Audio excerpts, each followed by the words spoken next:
Hi, everybody. We are up to chapter 8, which will be looking at gender and sexuality.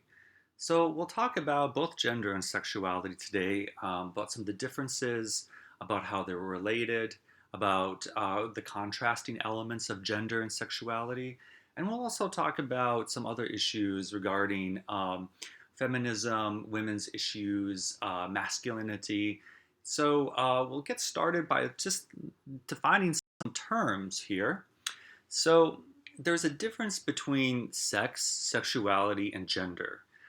Sex refers to the biological differences that distinguish males and females, the different sexes. Okay, so we can think of sex as the objective biological differences, especially between male sex organs and female sex organs, which are called primary sex characteristics, but also by what are called secondary sexual characteristics, including the fact that men generally have more body hair than women, deeper voices. Those would be called secondary sexual differences or characteristics. So the interesting thing, though, to know about sex, though, is that it's also influenced by society. So, for example, until really the 1940s and the 1950s, if you read medical textbooks, women really did not have their own sexual organs, which might be very stunning or surprising to you. Sexual organs for women were always explained in contrast as the opposite of the man's. So a uterus was an inverted penis, for example.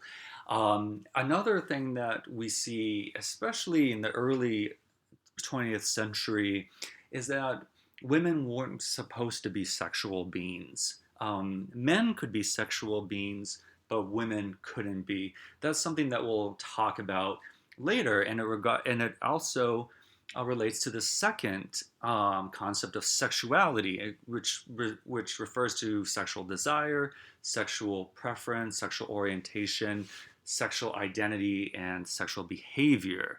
Okay, so we'll talk more about that in just a minute here.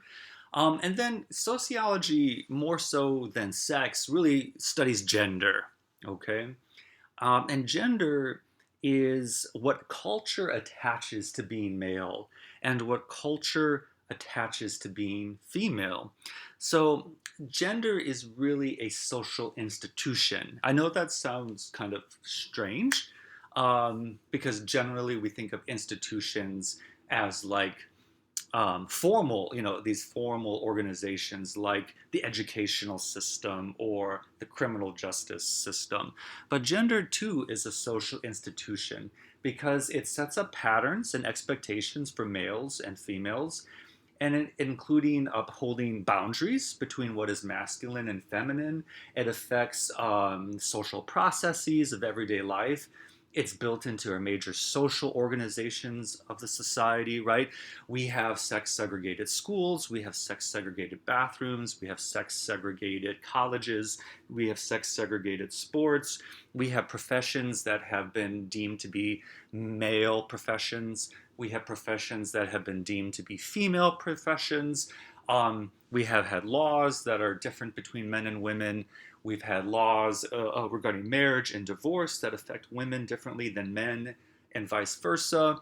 So this is what we mean by gender. It's the social construct that consists of how we set up the institutions that regulate masculinity and femininity. Okay, so we also think of gender as what is appropriate, right, for a man and a boy to do versus what is appropriate for a woman and a girl to do, right? So this affects everything from how we dress to how we talk to how we style our hair, if we wear makeup or not, how we act, right? So, what are some stereotypically female traits, right?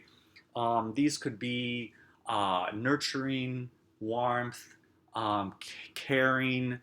We associate these more compassionate and empathetic traits with women, but in reality, our society has just made that up, right? our society makes those things up, whereas our society attributes other characteristics to men, right? So stereotypically masculine traits might be things like right strength and athletic prowess, never showing emotion, never showing fear. Those well, you can show anger, but that's the only emotion that you can show, right? And so these things have been deemed to be masculine by our society, right? And again, these are things that our society just makes up, right? There's nothing inherently masculine about not showing feelings, right? Or not crying. These are things that society develops, and it seeks to control people partly through what's called homophobia, right? So we keep boys in line, we keep men in line by regulating their behavior so that they don't want to be perceived as being gay, right? And the same with women, but perhaps a little bit less so. Um, Women or girls that don't follow traditional feminine characteristics or traits might then be labeled to be lesbian or butch or gay, right? So this is how homophobia or fear of gay people affects heterosexual people. It keeps them upholding these rigid rules. Okay. Another interesting issue is that there really are more than two biological sexes.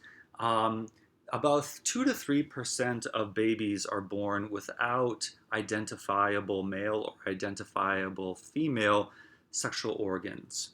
Okay, and many societies have accommodated this.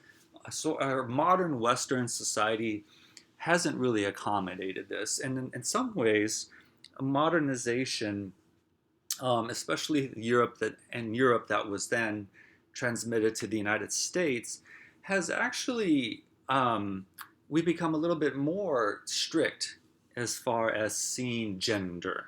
Many traditional societies and indigenous societies, small scale cultures, had a much more fluid sense of sexuality, had a much more fluid sense of biology. So many traditional Native American societies, for example, had a third gender. These were people who had both masculine and were deemed to have both masculine and feminine traits, both personality-wise and as far as their sexual organs. And these people were often called two spirits, and they were, instead of being stigmatized, they were actually elevated as spiritual leaders in the community. You also had this in ancient India and in ancient Egypt. So modernization has actually made sexuality a little bit more confined and constrained, and that's typically not what people think. I'll let you read about this in the book. This is an interview with Amos Mack, who shares his experience as being a transgender man. Now, the issue of trans lives and transgender people in the United States right now is one that has been heavily politicized, I think, and I would argue it's been used to sort of whip up fear, to whip up stigma towards transgender people who really just want to be treated like human beings and be respected. The issue of transgender is very different than sexual orientation, or to be bisexual, gay, or lesbian. Um, Sexual orientation is all about your feelings, right? So in your drives, the sexual drives, your sexual attraction, including physical, emotional, and spiritual attraction to another person. That's what sexual orientation is about. As far as being transgender, that's very different. A transgender person believes that he or she was born into the wrong body.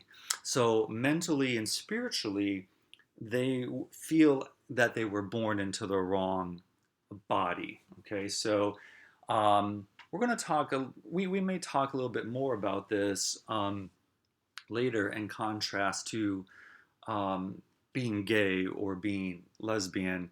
There isn't a lot of research on transgender issues. The research has mainly been done in Europe. There's been a little bit of research done in the United States. Most people who are older, especially after the age of 15, the older that you are, um, the more sort of confident people are in the fact that they um, were born into the wrong body. Um, and most psychologists and psychiatrists and social workers today would encourage people um, to wait until they're a little bit older to make drastic changes in their physical bodies um, that to relate to their more of the mental image of their own sexual identity. I actually have several friends who are transgender. My cousin is transgender, and it's interesting to hear about their experiences. They never felt comfortable being born into the body that they were born into, and to be expected to, you know, be a boy when, since they were a little kid, they felt that they were not a boy. Okay, so it's an interesting issue. It's an interesting topic that we not most people really don't know much about, and even social scientists are learning more every year about transgender people. So again, gender is what does it take to be a man, or what does it take to be a woman, right? So this is related to our definitions of masculinity and femininity. So gender roles are again the sets of behavioral norms assumed to accompany one's status as female or male. And again, the evidence shows that gender roles have a lot more to do with social status than biology. Um, so in certain time periods in certain cultures, being what is considered masculine is very different than what is considered masculine today. And what is considered feminine in the past or in a different culture or in a different society is not what is considered feminine in our modern culture and our modern society. So think about all the gender roles that we have in the US, right? So this is related to parenting, it's related to the occupations that people are in, and to the sports that people play, and to what kind of disciplines that they get pushed into. So, gender is all about gender. Again, it's a social institution, and it's a form of social control. Um, we're going to talk more about the issues of gender in higher education, gender in the workplace, gender in the family.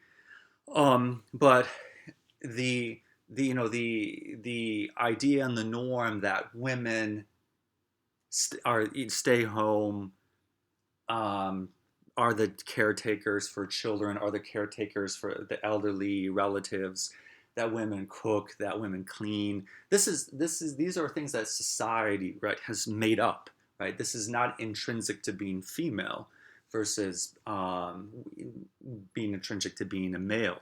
These are things that society has created, and so as sociologists, we explore how society has structured men and women to be different, to go into different occupations, to go into different roles, to go into different types of leadership. Whereas women, of course, historically in the United States, were denied most leadership roles. And this is all tied to institutions and society. It's something that's not innate. So feminism seeks to get people to understand that, again, that gender is an organizing principle in our society. It impacts everything through how boys and girls are socialized, what occupations they have, what kind of educational opportunities they have, if they can be leaders, political, religious leaders, civic leaders, yeah, leaders in business. So gender is a very powerful social structure, right? It structures, it melds and molds our social relations, and often in unequal and stratified ways. So we can't talk about gender without also talking about power. And sexuality too, just much like gender differences, sexual practices are also heavily socialized, and they're heavily structured and regulated. Um, so, in the starting in the 19th century, kind of during the Victorian period, we get this idea that women had no sexuality, that women were pure beings that had no sexuality, had no sexual desires, and they were pure. They had to be protected. Their sexuality had to be protected from male sexuality. So that was how sexuality, female sexuality, was viewed in the Victorian period, in the during the 19th century. In earlier periods, including in ancient Greece and in parts of Europe and in parts of Asia, including China and Japan, a woman was seen as a temptress, um, and men had to be protected from women. Okay, women were highly sexualized beings that had amazing sexual drives and desires, and you had to then regulate their sexual desires. But men had to regulate them. So we see across different time and space and cultures these ideas that about sexuality, about our innate sexual drives, and how both men and women have been um, have been forced to conform to society's rules regarding sexuality. Now, homosexuality is actually a very modern concept. The term heterosexual and the term homosexual were not coined and derived until the late 19th century, and it was coined and derived by the medical establishment and by the psychiatric establishment. Um, until the 19th century, there was no category of being as homosexual or being gay. There was same sex sexual desire, there was same sex sexual behavior, but that person it wasn't an identity. It wasn't a political identity. It wasn't a social identity. This is an example of how society um, has shifted, has changed, and homosexuality has shifted in meaning and shifted in our understanding over time. So, and between cultures.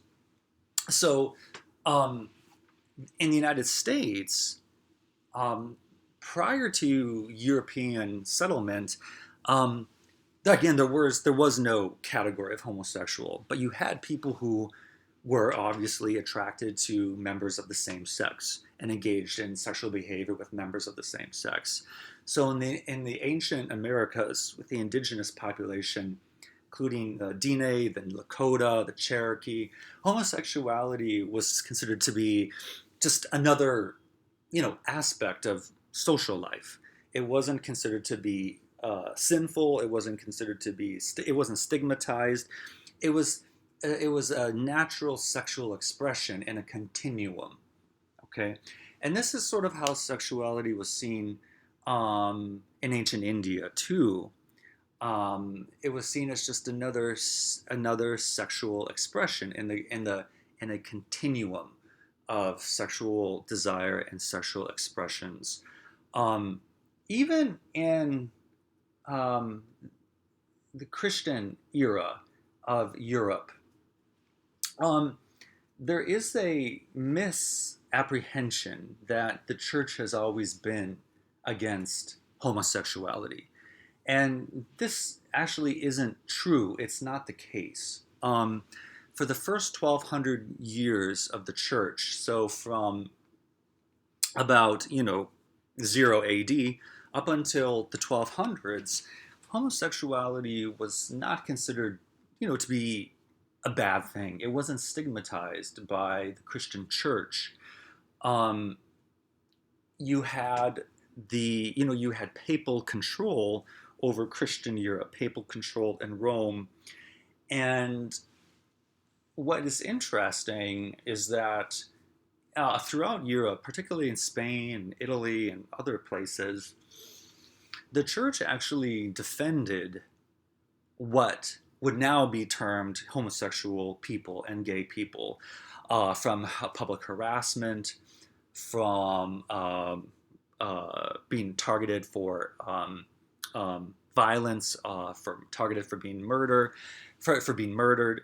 The church actually was instrumental in protecting people who are now considered to be gay or homosexual. That started to change in the 1200s.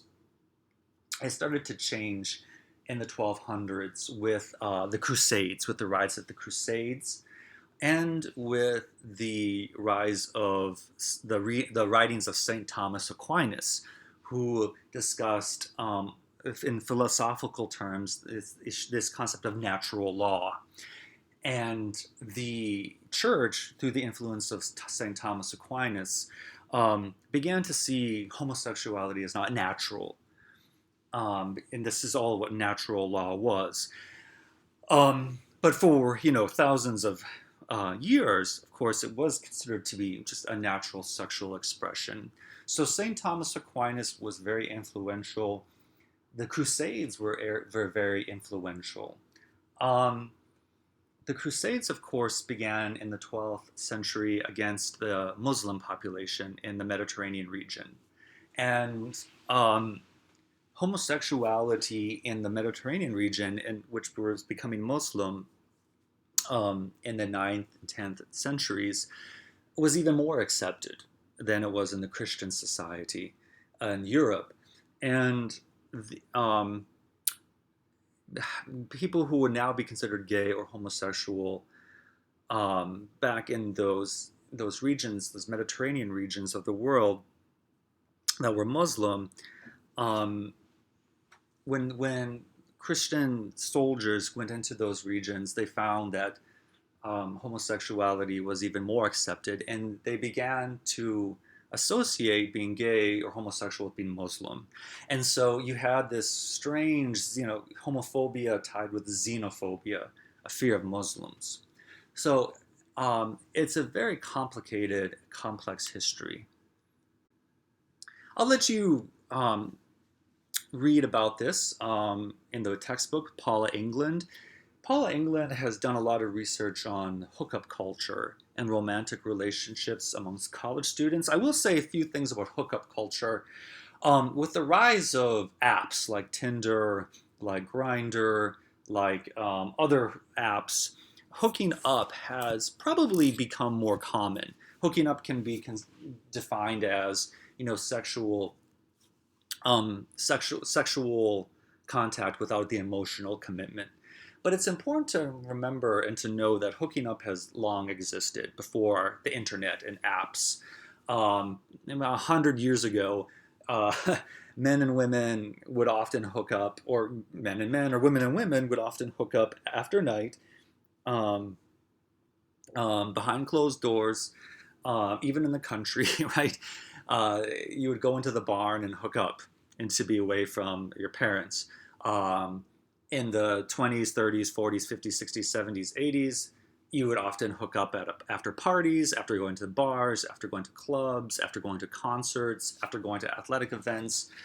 The whole thing with virtual, these apps and virtual dating, virtual hooking up, is that you don't have to go to a physical place anymore to find a sexual partner. But this has always been done. It's just that now these apps have facilitated finding a sexual partner. Okay, so I think that's important to remember.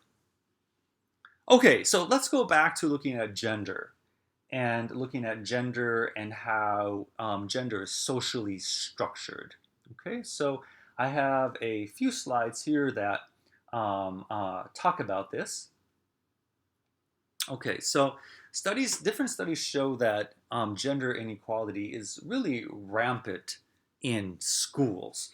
A study done recently by UCLA showed that sixth grade teachers tend to give lower math scores to girls than what they deserve, whereas they give higher math scores to boys than what they deserve. And so teachers sort of subconsciously or consciously are encouraging boys to go into math and science and girls to think that they're not good at math and science. And so by high school, boys and girls have different beliefs about their abilities. Um, Textbooks have finally changed a little bit. However, until the 1990s, almost all the pictures of leaders were boys in textbooks of doing, uh, if you know, when people were doing instrumental things, instrumental tasks, active tasks, leadership tasks, it was always boys who were represented. Girls had very little representation in books and very little representation in textbooks. Okay, studies have shown that um, that the brain is really intersexed. Okay, there is no female brain, and that there is no male brain any more than there is a female kidney and a male kidney. Okay, our brains are uniquely adaptable to changes in the environment. Okay, and our brains change with as a result of experience, and the parts of the brain that are used are the parts of the brain that grow. And so babies are experiencing things in the brain from the moment of birth. Okay? So babies immediately learn that mothers and fathers behave very differently um, around them. Within months, babies can distinguish between male and female voices. And so um, there also is during the first year, very little difference between what boys and girls find interesting in terms of toys.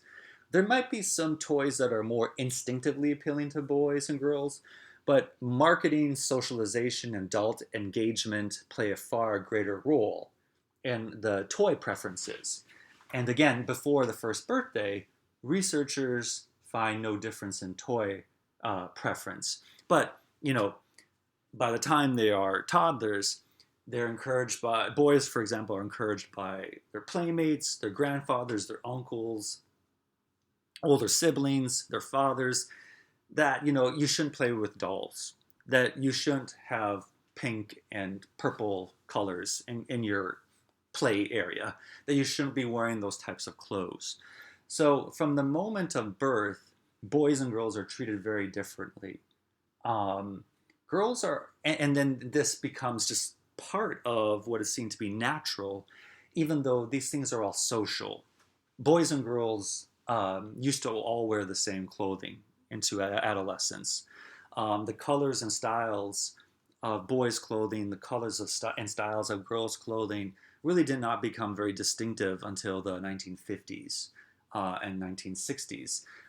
Before then, most families made their own, sewed their own clothes, and most people were poor. Clothing was very plain. It was very utilitarian. You handed down clothing from older siblings to younger siblings. So you might have three older sisters and three younger brothers, right? Or, it's interchanged. And the clothes would be just handed down, right? Because it was expensive. Cloth was expensive. Sewing was time consuming. And so boys and girls, really until mass commercialization after World War II, really wore the same clothing. Little boys and little girls all kind of wore frocks, um, maroon, and during adolescence, both until the 1960s, both boys and girls really wore maroon and blue and black for formal wear.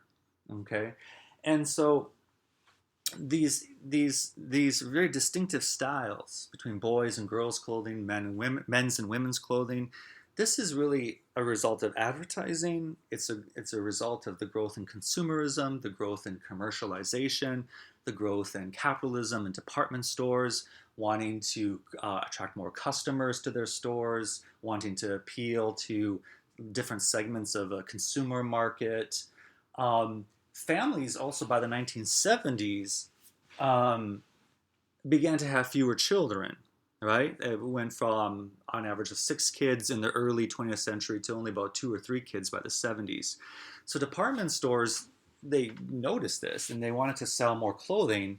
And so they kept on making boys and girls clothing much more distinctively uh, different so that it'd be harder for parents to give hand-me-downs to their children. Okay, so boys and girls treated very differently by their parents, by their teachers, by their relatives. An Emory study looked at how fathers comment far more on their daughters' looks and on their physical appearance than they comment on their boys' looks and physical appearance. Fathers also endorsed their daughters' feelings far more often than their sons' feelings. Um, Different Emory and other universities have also done a lot of research on playground studies. Mothers and fathers discourage risk taking among their daughters, but not their sons. Um, so it was very interesting. Researchers set up slide-like slopes in a lab, and when parents' daughters were to go down the slide or the slope, parents adjusted it to make it far less steep compared to when their sons went down the slope. But the research showed that there was no difference in ability for toddlers to crawl down the slope. Okay, so we encourage risk taking, we encourage athleticism, we encourage fearlessness for boys, and we encourage caution, prudence for girls. And then we wonder why, there's differences, right, by the adolescence and teenage years. Boys are far more likely to get into trouble. They're far more likely to speed. They're far more likely to engage in risky behavior. They're far more likely to take drugs and alcohol, although that's shifting. Many girls are obviously engaging in that activity now, and it's narrowing. But um, there's all these differences by adolescence and the teenage years that we attribute to biology, but in fact, much of it can be attributed to just how boys and girls are socialized differently. Okay, so let's go to the next slide. Um, Gender in the workplace. So, of course, women still face many challenges in the working world today, including unequal pay, sexual harassment, sexism, tracking certain kinds of jobs, the feminizing of jobs, what's called the glass ceiling. So, let's talk about these issues a little bit more. Okay, and I just have some notes that I'm going to quickly find so that I can make sure I get everything covered. Okay, so just bear with me a little bit. Okay, so it really starts in the schools. Men and women are really channeled into different occupational trajectories, but through teachers, through counselors, through their social networks. And again, we see this starting in school where women and girls are really encouraged to go more into like reading and art, and boys are discouraged from going into theater, art, reading, anything that's been kind of deemed to be feminine. Boys are encouraged to go into engineering, physical sciences, math, right? And this is through encouragement of teachers, through encouragement of peers, through encouragement of counselors and their social networks. So, what are some very male uh, types of disciplines? Okay, engineering, physical sciences, um, and then teaching, social work, and nursing, especially female women are channeled into those professions. And of course, this is reinforced much further in graduate school, and we'll talk about that in a little bit. Um, but the the it's one issue is it's very hard for women to find mentorship. Say a woman really wants to be an engineer or a computer scientist. In college, they often find it much more difficult for them to get proper mentorship by their professors than male students. And because engineering is like 90% male, women feel like, who are interested in engineering, really kind of feel like a fish out of water. They feel left out, they feel strange. And this is even more the case in graduate school. In graduate school, it's much more about independent study, it's about gaining and forming close relationships with the faculty, and including even spending time outside of school, outside of class with faculty, like even in their homes and pubs and bars and restaurants. And women's graduate students are not comfortable, you know, with all these male spaces, pubs, bars, restaurants. If 90% of the people in that group, in that social group, are male, they find it very hard to get mentorship, to get direction, and so they trend out of those occupations and find more female-friendly occupations where there's more women, where there can be more encouragement, like in nursing and in social work. Um, that's a very interesting topic that um, maybe you guys can bring up in the discussion forum. Um, we have what are called these feminization of jobs and pink collar ghettos. And traditionally in the United States and in Europe and in much everywhere else, many other places in the world, women's work has been devalued and has been low status and low pay, whereas men's work is associated with high status and high pay. And historically and culturally speaking, social scientists have found an interesting trend. When a job's status and pay falls, men tend to leave those professions and are replaced by women, often with even lower pay and status. So, an interesting example of this are store clerks. It used to be, and we talked about this in a previous lecture, it used to be that being a store clerk was a high status job.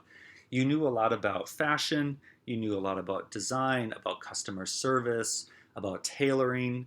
If you were a clerk in a department store or clerk in a large family owned store, it was a fairly high status job and it was fairly high status pay.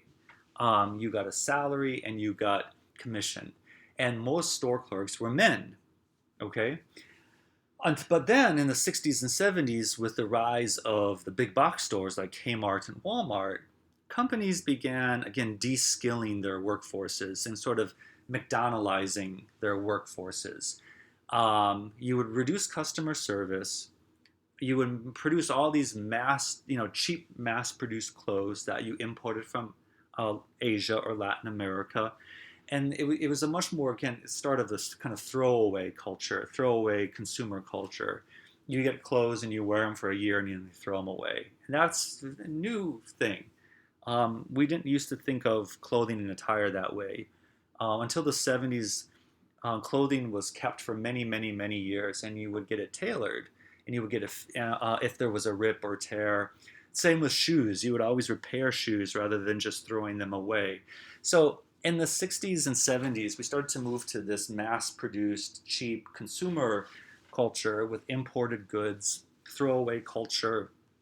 And then, because of that, you didn't really have to have workers that were skilled anymore in design and tailoring and in customer service. And so retail work became female work. Okay, so as the job status fell, men left retail and women absorbed those jobs, and then the pay fell even more. It's the same for book editing. Book editing used to be um, a male occupation and a very high paid occupation. But again, starting in the 70s and 80s, publishing changed significantly. Publishers lost a lot of power to retailers, and the pay for book editors fell. Men left the profession, women took those book editing jobs, and the pay fell even more. Um, believe it or not, women used to be the majority of biologists and computer programmers. And computers have changed dramatically. You used to have these gigantic mainframe computers that were all tubes and valves in the 50s and 60s. And women were often employed by IBM and Hewlett Packard because they had nimble fingers and small hands and were able to get into tight places in those machines. So most women were computer programmers, and they weren't really paid that well by IBM and Hewlett Packard. But with the invention of the microchip starting in the 70s, computer programming began to be associated very much more with software design and engineering. And the old computers, of course, that was still engineering too, but a kind of a different type of engineering that was geared more towards the skills that were afforded to men in that time. And so as computer programmers shifted from a female to a male occupation, the pay rose substantially. Okay, so we could talk about these issues all day, right? Sexual harassment, uh, the things that women had to put up with in the workplace and well, still today, but especially until the 1990s was just horrific. There were no workplace protections for sexual harassment. Finally, there are today, but sexual harassment wasn't even considered a thing. It was just something that women sort of had to put up with. Women's breasts would always be commented on in meetings. Their physical bodies would be. There was often jokes, very dirty jokes that women had to put up with during business meetings, around table where they were the only woman in a room of 20 men. They were often groped and grabbed without any type of repercussions for the man. So there are many things that women had to put up with that today, luckily, there are laws and policies against, even though it still happens.